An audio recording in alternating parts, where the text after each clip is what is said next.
Welcome back to Africa Live. Thanks for staying with us. I'm Richard and Tom. A Congolese woman who lost her husband and 3 children in a rebel attack more than 2 decades ago is now helping to transform the lives of soldiers, wives, and widows. Gina Rose Mwavita fled the east of the Democratic Republic of Congo in 2001 and settled in Kinshasa, where she is training women to cook and bake to make a living. CGTN's Chris Ochemringa has more from Kinshasa. Taking a trip down memory lane, Gina Rose Mwavita reminisces about the good old days she had with her husband and children. Her husband was a soldier who got killed by rebels in a village called Kasika in eastern DRC in 1998.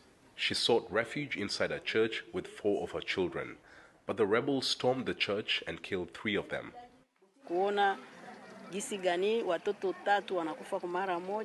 Seeing my husband and 3 children lying dead on the same day was a very traumatizing experience for me.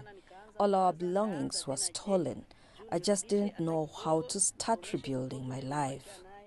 Gina Rose found hope at a camp for displaced people where she was trained to cook and bake. Now in Kinshasa, she's transferring those skills to widows and wives of soldiers so they too can make money from baking. The problem that most Congolese face is unemployment. We have to struggle on our own to survive because our country has very few jobs. That's the reason I chose to train women to bake. The money they get from selling cakes helps them support their families.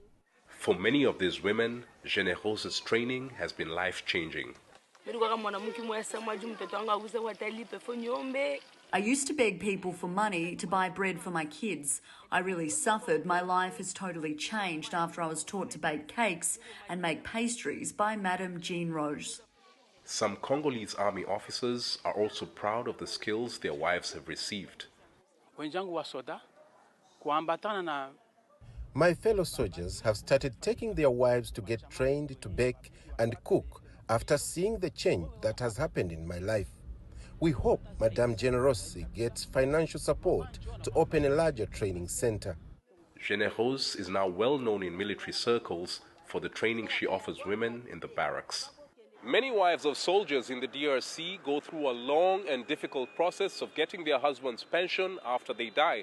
But those with skills like Gina Rose Mwavita are able to fend for themselves and even train others to try and make a difference in society.